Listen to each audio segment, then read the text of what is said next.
নেপাল গৌতম বুদ্ধের জন্মস্থান, অথচ দেশটার বেশিরভাগ মানুষই হিন্দু ধর্মাবলম্বী। কি নেই সেখানে? তরাই থেকে হিমালয়। ট্রেকারদের কাছে স্বর্গরাজ্যের অপর নাম নেপাল।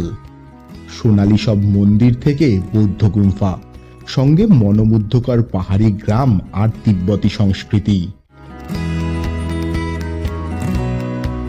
আর জঙ্গলে বন্যপ্রাণীদের অবাধ বিচরণে জিপ সাফারি, এই সবই বিশ্বের অন্যতম সেরা ভ্রমণ গন্তব্য করে তুলেছে নেপালকে।